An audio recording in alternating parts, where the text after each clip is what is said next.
Today is March the 4th, 2025. I'm GB. I got Brian and Coop with me on the Sports Counterpoints podcast. What's up, guys? Going on? Good. Keeping Man, the cadence every keeping the week. cadence, man. Sports Counterpoints podcast. Check us out on YouTube under Sports Counterpoints, or wherever you listen to your podcasts. You can find us there. So we've been doing this for a while and we're sticking to it. Back at it again. Today we're talking about some NFL stuff, which excites me because I like talking NFL anytime I can. Talk a little bit about NBA and some stuff that's happening in there, and then also some stuff with as the TGL, the Digital Golf League ends the regular season and we slide to the playoffs. So let's just start with the league. Okay, sounds cool. So let's start with the league. Starting with your team, Coop.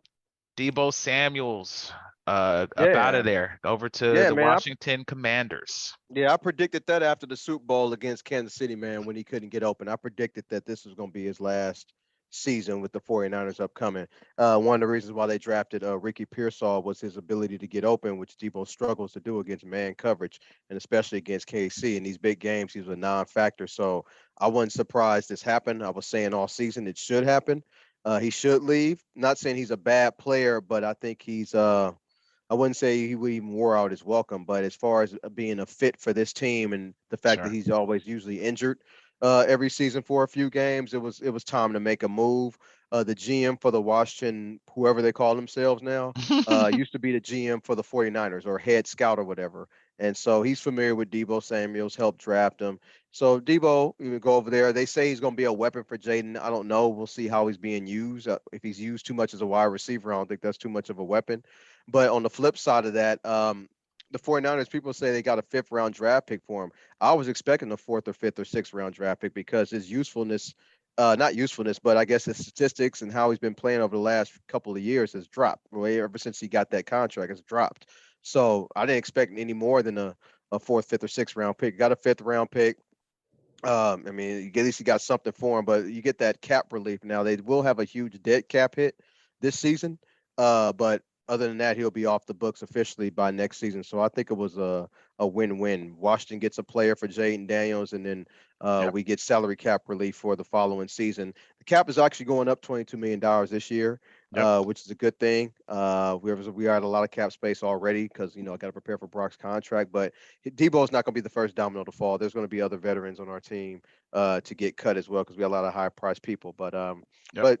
to me, it's one of those things where it's a win-win, and good for Deebo, but also good for the 49ers as well. Brian, what was your take on the trade? Yeah, it makes sense because of the connection with the now Commanders GM who used to be with the 49ers. But it's also interesting because I actually think that Deebo did wear out his welcome with the 49ers. Lots of comments, lots of problems. Still kind of thinking that he was the number one wide receiver, even though that had clearly gone on. And so he goes into a very interesting situation in that the 49ers had a young quarterback who was kind of streaking. Commanders have a young quarterback who's had a great first season or great season last year. He is the number 2 quarterback for the Commanders. Terry McLaurin is going to be number 1. No, number 2 receiver, not quarterback. Receiver. Yeah. Sorry, that's what I meant to say. Wide receiver. Yeah, wide receiver. Yeah. Terry McLaurin is going to be the number 1 wide receiver for the Commanders. There is no one who can argue that. And so he kind of gets in a situation where if he isn't content, that he could, make more noise, cause more problems. But it is an advantageous situation. He does have some familiarity. Obviously, the GM of the Commanders thinks that he can, whisper Deebo into submission for at least one season. And the price was right? I mean, when you have a very expensive player, you're not going to get first and second rounders, especially with kind of the productivity of the last season. So fifth round pick seems reasonable because it worked out okay for both teams. But I'm not sure that this is the slam dunk success that the Commanders are hoping it's going to be, because I'm not 100% sure that Deebo is the same Deebo of 3 years ago. And so we'll have to see. And here's the other thing, that the Commanders are taking a risk. It may pay off, extremely well if it works out. But there's a lot. We're going to be talking about the fact that Davante got cut. but there's also T. Higgins that's probably in play. And he got Stephon. franchised today. He got franchised. Okay. Okay. You can still get traded. I mean, the franchise true. tag Yeah. is done so that you could. get traded. You still have T. Higgins who could be in play. Chris Godwin, Adams we talked about. Cooper Kupp is out there and possibly available. Wouldn't he go really well with a Terry McLaurin, Stephon Diggs?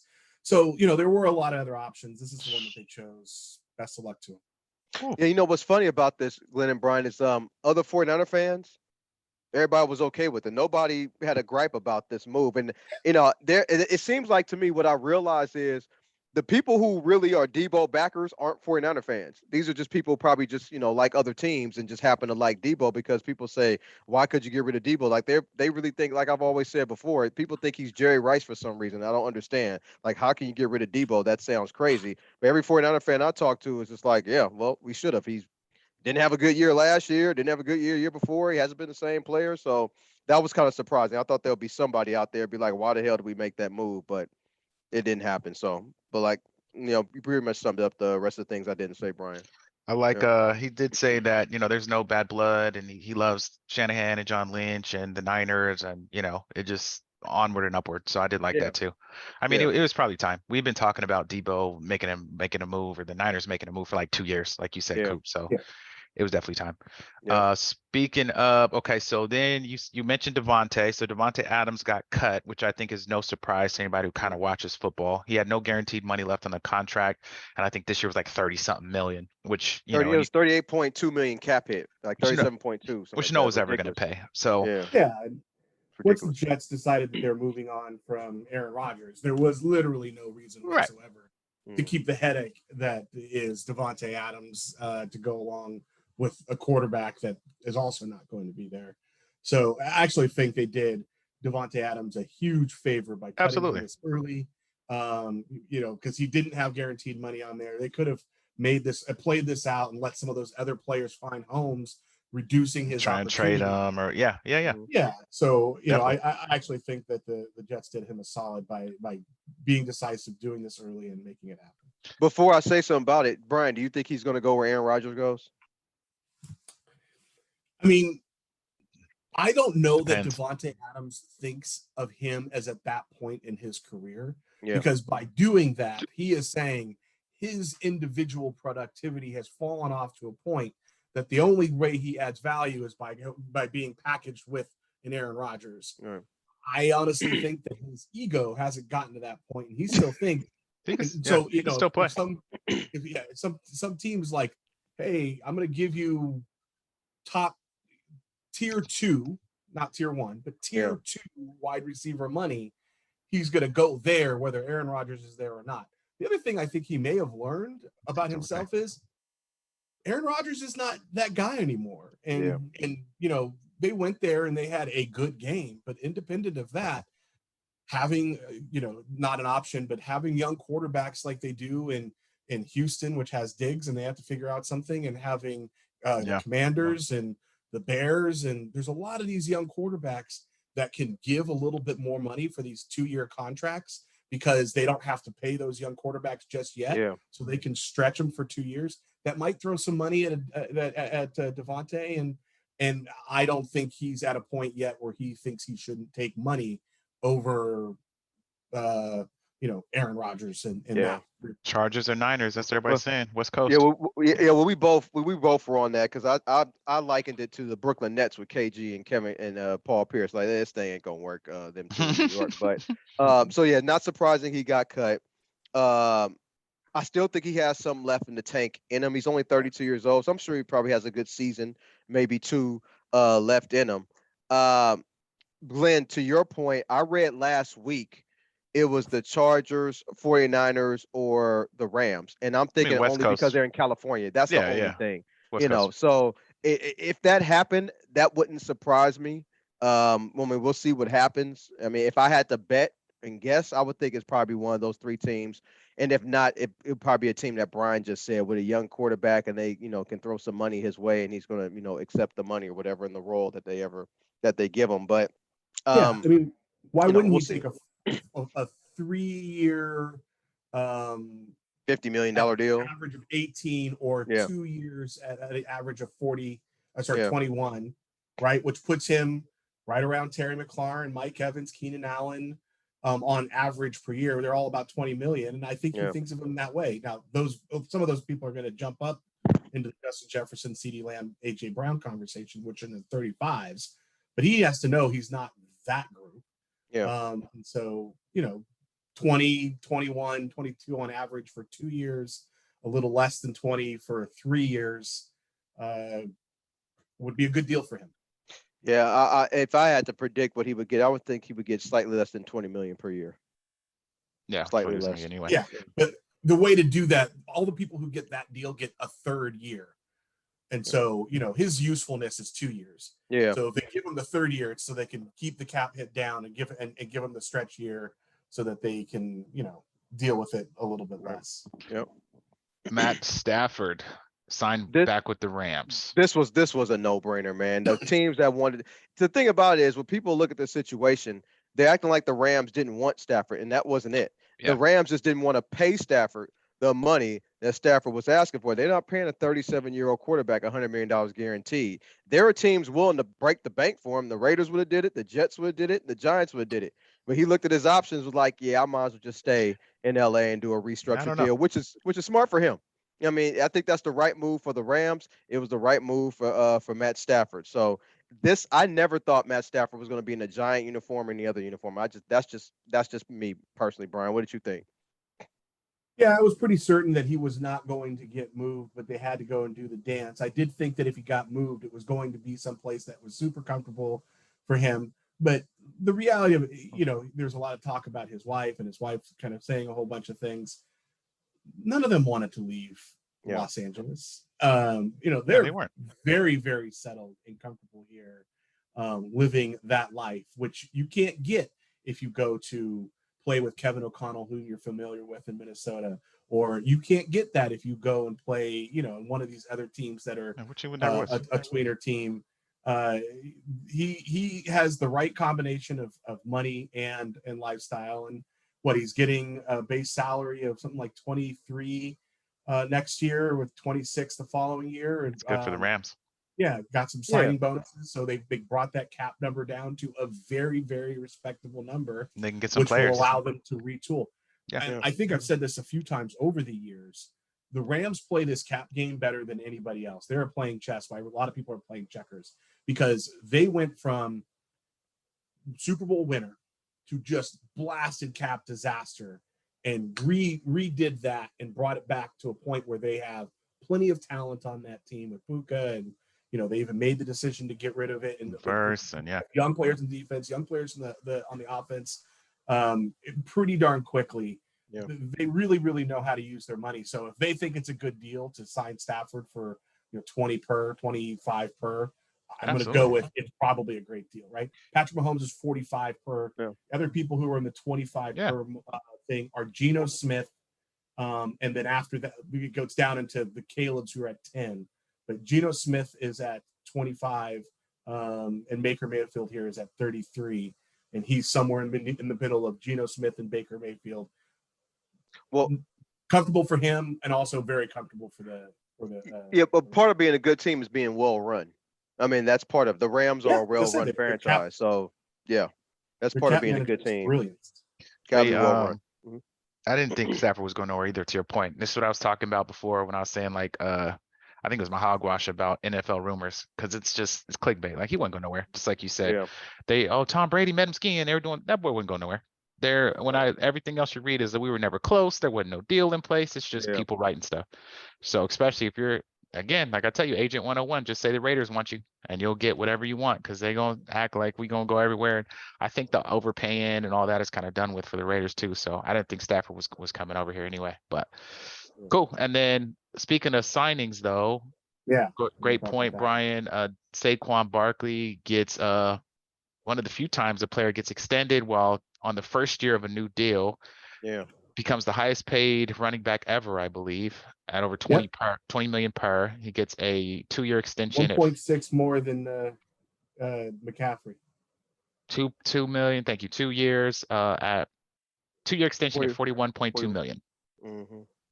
Averaging 20.6 McCaffrey's at 38 for 2 at 19. And then there's others who have more total money on their deal, but like that was Josh Jacobs, but that's a 4-year deal for 48 million at 12 per. So Saquon Barkley's the top dog. Well, when you get, he got 30. Well, I got to say, I got to add this, Brian. I'm going to cut you off, but he gets $36 million fully guaranteed at signing. Yeah, that's fine. 36. Yeah, that's. Yeah. He doesn't get the money then; it's just guaranteed, and that's how you keep that hit down. Yeah, right. Yeah, how you play the cap game. Yeah. So it's 100% the right deal for the right player who did what they were supposed to do this year, help them deliver a Super Bowl, and they didn't. It's a lot of money. It's not so much money they can't do other things they need to do. There's no worries about them being able to keep AJ Brown or Jalen or any of these other. Their team is young too, so like Hurts is already paid. A lot of them defensive cats is young. They on a first or second year in the league. They ain't even got to pay them boys for 3 years, so they're in a good spot. Yeah, they're definitely rewarding him for what he's done. Yeah, well deserved. Yep. And what was it, Darius Slay that got cut? He got cut. 12 years in the league though. Yeah, he'll go somewhere. No surprise. He'll go somewhere, but his cap, he was the cap casualty. Yeah. A little bit older, very good, still solid. I think it was 17 million too. That's a lot for a 32-year-old. I hope he goes to the Commanders with Deebo, because they did a lot of jawing back and forth. That'd be great. But he was the cap casualty that made a deal for Saquon and good for the Commanders. It's not a coincidence that one happened a couple days before the other. Right. Yeah, Slade does he can play. There's a lot of talking to, so I'm not. Yeah, he's definitely not the same player he was in Detroit, but he can play though. Yeah, he's 34. He's got some time in. Yeah, for sure. 34 as a corner. That's a good living. That's all. Great career. Yeah. Yeah, well deserved too, because he balls. All right, so that's that. Anything else for the NFL? Did I miss it? All right, so NBA, man, sad news for Kyrie. Gets hurt. ACL, he's gone for the season. They just lost. One thing, let's talk about Kyrie, but thing I saw was like they were talking about poor Clay, because Clay gets over there and signs because he's gonna get open shots from Luka and Kyrie, and then AD comes over and AD gets hurt, and then Kyrie and then Luka's gone. So Clay's on an island by himself. Yeah, so Kyrie hurt though. Are you surprised though? I mean, that's I've known Kyrie's career to be like he's hurt one year, he's fully hurt, he's fully good the next, hurt the next year. Yeah. I mean, I don't never remember him stringing together three healthy seasons together, and we all know AD. I mean, we all know about his history. So, I mean, to me, I don't know if this will sound bad or not bad, but to me, it's just expected. I just expect Kyrie to get hurt because that's what he does throughout his career. Yeah. What about you, B? How'd you feel about it? I'm not a huge Kyrie fan. Yeah. I don't want anyone to get hurt. Yeah, I also don't think that their prospects for playoffs and beyond took a huge hit as a result of this. AD hasn't been able to get straight. Sure, I mean, if there's something to feel bad for, it's to feel bad for Clay. But quite honestly, I think Clay's going to enjoy a whole bunch of free reign to shoot whenever he gets the ball in his hand. Yeah. Because who's he going to? What else is he going to do? The only option. Yeah. And I do think that if AD gets healthy, he and Clay could play a very fun to watch inside-outside game where either double down on AD and get beat by Clay on the outside, assuming he's hitting, or vice versa. Yeah. Fair. Yeah. Like you said, I hate seeing anybody injured. Kyrie, however people feel about it, he is a pretty damn good player when he's on the court. So hopefully he gets better. But the Mavs have two players.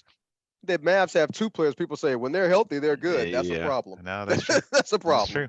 If that's what you always have to say, yeah. So and also to your point, now they're going to be three. I mean, Clay's just coming off of a series of bad years for injury, and now it looks like Kyrie's starting, and AD's lived his entire life in them. Right. Yeah, right. That's unfortunate. So you got that, and then the Lakers, man, move up to the second seed. They get on a win streak. Defense is improved with Luka over there, which is you crazy. had to say that, really? I think his mean, defense improved? It's because true. I don't know. I wanted to hear y'all thought. I mean, it's factually true. I just want to, Yeah, I that's throw true. this stuff out there to get y'all thoughts on it. But yeah, that's Lakers moving on up, man. We in the second seed now. Yeah, I'll start. So I'll Yeah. call myself out. So obviously the Lakers have been on a very healthy streak. They've won 6 in a row. They're at the number 2 seed. They're nowhere close to the number 1 seed, and that's fine because the number 2 seed is equally as solid a position to be in as the number 1 seed. You're basically in throughout. Oklahoma doesn't have a huge home court advantage, but the Lakers actually look good in doing it. Here's the reason why I'm gonna back off on saying, look, their defense has not been as bad. I believe a lot of that has to do with Austin Reeves, who's been going through a little bit of injury with his calf lately. So, hopefully he's able to do that and get back, because I still don't see Luka playing man-up defense very often. The concern here is that everyone's talking about how great the defense has been, and it has been very solid. Yeah. But the offense, which was supposed to be their bread and butter, has also come down. They have a point differential right now of 1.6 points, the lowest of anybody in the playoffs. They are winning their games by an average of 1.6 points on the season with a 112 scoring average against a 111 opponents against. Don't last.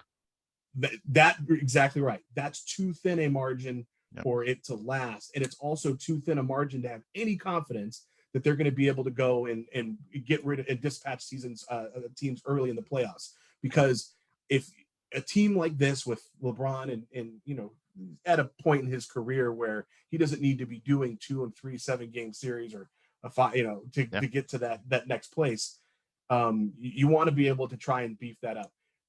But hey, I'll put the challenge out there. Maybe they can do it, because I said that they were going to suck on defense, and for whatever reason, they've been a little bit better. I think that reason is Austin Reeves. But congratulations to them. So far, they have managed to prove me wrong. I still don't see how this lasts in the playoffs with a thin margin. The offense going the wrong direction. The defense is still not one of the better ones in the league, with 107 for Oklahoma Thunder and others, but they're at least in the conversation. Definitely. If you look at who they've been playing recently, I mean, you can go back to January 27th. It's Charlotte, it's Washington. I mean, it's Philly, and we already know they're a dumpster fire. You got the Clippers, you got Indiana, you got Utah back-to-back, Charlotte again, Portland. Yeah, you could throw Denver in there. That was a good win, and then you got the Clippers again. So it's not that great. It's not a murderer's row. I'll give you that. But here's the thing though. At least they're winning the games that they're supposed to win. Where before, but prior season, especially last year before, whatever, they will lose these games like more than their fair share of. So at least they're winning. Sure. They got to go to Boston. They got to go to Milwaukee. They got to go to Denver in these next 3 out of the next 5 games. They got Phoenix, but they're not really much on the defensive end as well. But you still got Chicago, you got Orlando, you got Indiana, Chicago again, Memphis. So they should be able to string together some wins. And to be perfectly honest with you, despite my feelings about the Lakers, if they played Oklahoma City in the playoffs, I would take the Lakers. I just can't trust young teams in the playoffs. I'd rather have LeBron and Luka. I'd rather back them in the playoffs than back at Oklahoma City. I just don't like backing youngsters. That's just me. They just don't win in the NBA playoffs and championships. But when you take them against Denver. Yeah, well, we'll talk about that. That happens. We'll talk about that then. Yeah. One win does not a series make. Correct. That's right. But like I said, they're winning with this. Like they're playing New Orleans right now. New Orleans is a bad team. They're up 20 right now in New Orleans. So it's a bad team. They'll win by 5. Big game for them, or big weekend for them. They play New York on Thursday. They play Boston on Saturday. Yep. And so you'll be able to see, and then they play. Denver next Friday. Denver again. 3 of their next 6 games are against some of the best teams in the league right now. Yeah, the Knicks though, they're kind of a fraud. I think they're 0-8 against the top 3 teams in the East. I think Boston and somebody else. They're the top 3 teams either in the East or in the NBA. They're like 0-8 or something like that. I saw a stat about them. 40 wins in the number 3 spot in the East against a 38 win team Lakers. Yes. They've just earned the respect of who the Knicks. 61 games is not a small sampling. Yeah, you got to beat a top team. Can't go 0-8. Gotta beat somebody. It's Cavs, Celtics, Knicks, Bucks, Pacers, Pistons, Heat, Magic on the East, and the West right now is the Thunder, the Lakers, the Nuggets, the Grizzlies, Rockets, Warriors, Timberwolves, and Clippers. Well, since you said that, Brian, do you believe in the Cavaliers can go to the finals? Sure, why not? Okay. So I agree with you on rooting for young teams. I feel like every young team needs to go into a series and get punched in the mouth before they really figure out what the playoffs are about. Yeah. But there's always a puncher's chance. And when you have 51 wins and only 10 losses, that's a from a record perspective, a top team over the last decade from a record perspective. I'm not saying as a composer perspective. So of course they absolutely have an opportunity to go in there and beat them. Would I pick them over Boston in a 7-game series? Probably not. But would I pick them against the Knicks, Bucks, Pacers, Pistons, Miami, Magic, Hawks, and Bulls? Absolutely. Yeah. I didn't even know Tristan. I'm looking at their roster. I didn't know Tristan Thompson played for them. He's been there for a minute. He's still in the NBA. Yeah, he's one of them guys, bro. He's like a apparently good locker room guy. Man, coach on the floor. The next Kurt Thomas. I always said that about Kurt Thomas. Kurt Thomas, what a name! I forgot about 20-year Kurt Thomas. 20 years, sat on a lot of benches, got paid a lot of checks. Yeah, I forgot about Kurt Thomas. All right.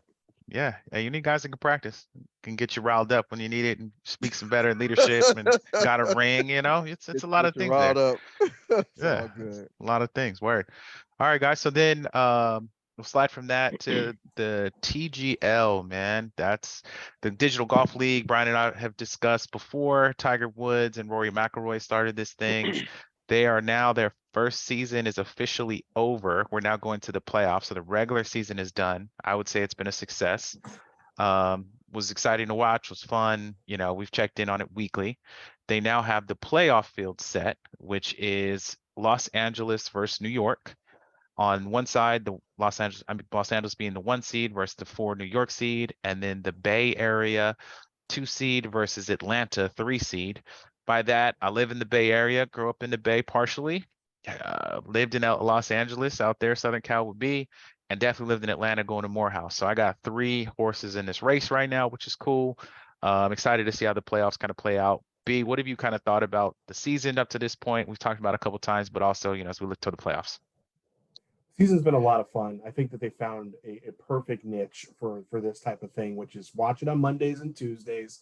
There's no golf. It's not trying to compete with the PGA Tour. It's trying to, this is the same day that they'd be playing casual rounds with each other during the day. They probably still do.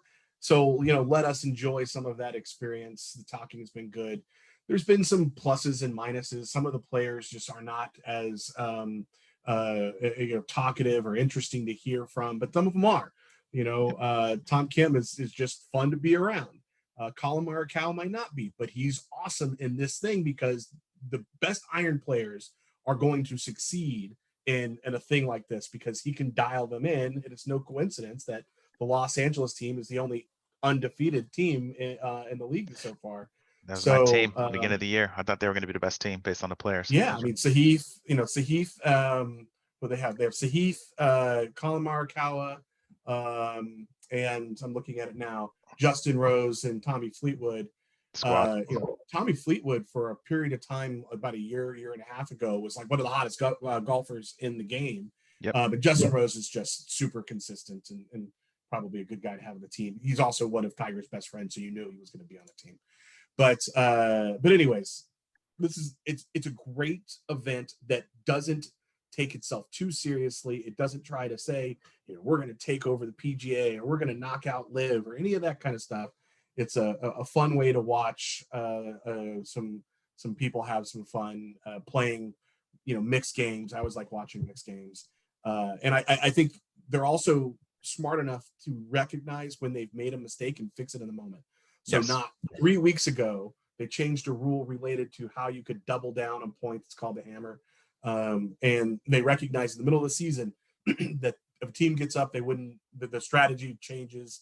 And they wanted to make it fun. So they said, no, we're going to give each team 3 and let it happen. I don't know what happens next. I imagine there's going to be some shuffling and shifting, but I think they found something that will work. And I wish him success because I enjoy watching it. Yeah, we'll talk about this more because I want to get your thoughts in a future show on kind of what you would change for the upcoming season. I think, like you said, it's been great to watch. I sent you a picture recently of some of the merchandise when I was at PGA Superstore. And they got the Bay Area, the Bay Golf Club. I had shirts and hats and jackets and ball markers, and I thought about buying some stuff. I ain't gonna lie, I decided against it because I spend way too much money on golf stuff. But at the same time, like you don't have the Bay hat. No, it was in my hand, but it was white, and I said, "Nah, I'm not gonna get it because it's white and they get dirty quicker. If it was black, I probably would have bought it." To your point, but yes. So I think it's been fun to watch. It's cool, like you said, B. It's on Tuesdays, which I think is great. It's not competing against really, too much else. I record it via YouTube. Got it YouTube TV and watch it later. It's been fun to watch, like you said. It's cool to see people's personalities and get.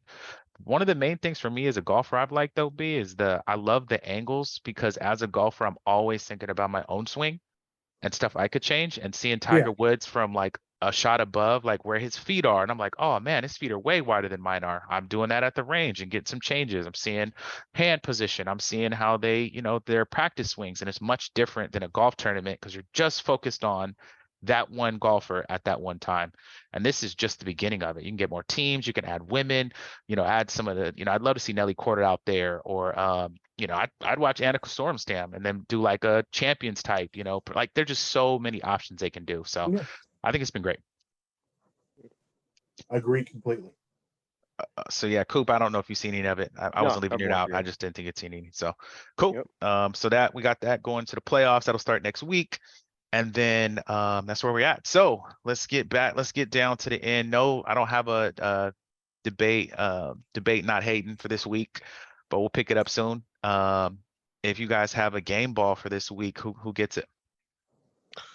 I give my game ball to the St. John's men's basketball team, college men's basketball team. They're ranked number 6. Name in a minute. Man, seriously, they're ranked number 6 now. They're 26. They have 26 wins and 4 losses on the season. Their losses have been by 1 to Baylor, by 3 to Georgia, by 1 to Creighton, and by 2 to Villanova. So even their losses are close. They're, it could have easily been undefeated. But the reason why I'm giving it to St. John's, because that's just been a bad basketball program for years. And I mean, terrible. The 90s when I remember them, bro. Yeah, since Chris Mullen was there, was the last time they were a viable basketball program. But they have been really, really bad for years.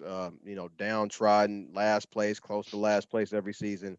And for this year, for them to be the number 6 ranked team, 27-4, and have those 4 close losses, good for them. Not saying they're going to win the NCAA tournament, but I do expect them to win a couple of games. And they've had a great season, so I just want to give them a game ball shot. Cool. Mine's Saquon Barkley and the Eagles. Did what they're supposed to do. Got that man paid. Smart move. B?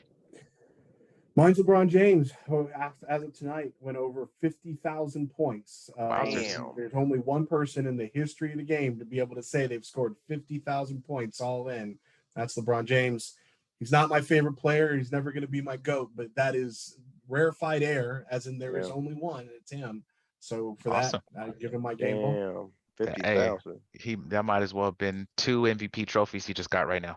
That's crazy. 50,000. March 4th, 2025. Remember that. I was going to say, for those of you who know me, know that I don't say that lightly. That's crazy. Hogwash, what y'all got? My hogwash is to the NCAA poll people, putting Kentucky and Arizona in the top 25, and both of them got 10 losses. This is why there are a lot of upsets in the NCAA tournament, because you got teams like them that are ranked for, I don't know, based on reputation or being a blue blood or maybe historical success, because both of those teams are really not that good. Kentucky's ranked number 19, they're 19-10, and Arizona's ranked number 24, and they're 19-10. Both of these teams, it wouldn't surprise me if they got bounced by the opening weekend. In fact, they probably should get bounced by the opening weekend. The fact that they're ranked is hogwash, but it goes to show that a lot of people really don't. These pollsters don't watch all the college teams or most of the college games. Just watch certain people, and that's why you always get these same teams always ranked every year and getting bounced in the NCAA tournament. So that's hogwash. There, B. I don't really have anything right now. I mean, it's nothing that's sports related. I think things are in an okay place right now. It's just that point in the season. Okay. I'm gonna go back to mine previously with the NFL rumors. I get why we do it. We all do it, but man, I don't know how many quarterbacks I'm gonna have before the actual season. I'm gonna have at least 20. Like every Man, quarterback available is coming to us, so we're gonna you're gonna see. have Cam Ward, you're gonna have Jackson Dart, you're gonna We, have Shador Sanders. Yeah. man, we're gonna have Cam Newton, bro. Let them tell it. We getting everybody, man. Man. Uh, Final minute to win it. I, as usual, man, I don't have too much. Just, thanks everybody for listening. Take care of yourselves. Blessings to everybody. We're in a new month, so everybody take care. My minute to win it is the NFL just passed a ruling that private equity firms can invest into NFL franchises. They won't have any say. They'll have a seat at the table, but they won't have Okay. any say on personnel. They won't have any say on, fire this coach, fire that person. It's strictly an NFL interest in a team, and I think they can purchase up to 10% of a team. And the reason why I'm bringing this up is because Jed York has been exploring selling off 10% of the team of the 49ers. And the valuation of the 49ers I heard could be about $9 billion, and if he sells 10%, that's $900 million of cash that he has to sign that he has. And people think it's the pocket, and it's not really all the pocket. It's to give out signing bonuses to players to try to get better players on your team, and that Yep. reduces the cap. That's a way of circumventing the salary cap by paying these big signing bonuses in cash. And if you're able to have $900 million in cash, you can do like the Eagles and start signing people these huge signing bonuses. Yep. With all the cash that you got flushed, all this flush cash you got from selling up team or wherever else that you've done. So I think this is an underrated aspect of football that can really help not just the 49ers, but probably other franchises as well that have a high valuation. Well, actually, everybody's a high valuation, but to sell 10% and get all them hundreds of $1 million, that's a lot of damn money. So Raiders are already kind of doing it. It's affecting us. All I heard was the OJs, man. Money, money, money, money. That's all I could hear when you said it. Just bread man, on bread on bread. yep, One thing the real NFL talk. gonna do is get their money. B. It's a new month, but it's the same old BS. I mean, so tonight, President Trump was addressing Congress and doubling down on his, as CNN described it, divisive agenda, which is basically a whole bunch of BS. It wasn't long ago, a couple years ago, that when the Dow took a tumble, he posted that any president presiding over a Dow that tumbles this much in such a short period of time, I think he said 10,000 over 2 days to be specific, should be impeached immediately. So I just want to know if he's planning on impeaching himself or if he is going to wait for someone else to do it. But the point being is it's the same stuff. It's the same problem. And someone asked me, like, are you going to watch him address it? Absolutely not. I said, the one thing that I can be certain about for Trump is that he wants to maintain his top spot in news cycles.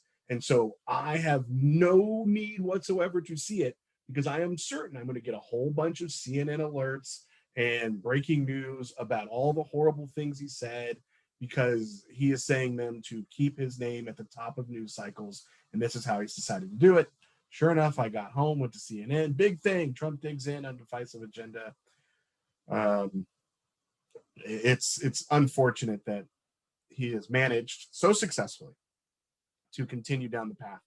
But in the good news, folks, I don't know if you saw this, but Elon Musk challenged Jon Stewart and said, I will come on to the show if we can do an unedited interview. And Jon Stewart was like, I always do my interviews unedited, so sure. And it could be as long as you want, 5, 10, 15, 30, 2 hours. He says, I don't care. Whatever you want, let's do it. And for those of you who are not familiar with Jon Stewart is the best interviewer in the game right now. When he was on the Daily Show before, his interviews were awesome. And then he went and did a show that until he got kicked off of it because he went after Apple for being such jerks in one of his episodes, and they ended his deal. He was the best interviewer in that format. So if there's anybody who will call a spade with Musk on camera, it's him. So that's must see TV whenever it happens, it gets scheduled. There it All is. right. Sports Counterpoints, March the 4th, 2025. We'll catch y'all next time. Peace.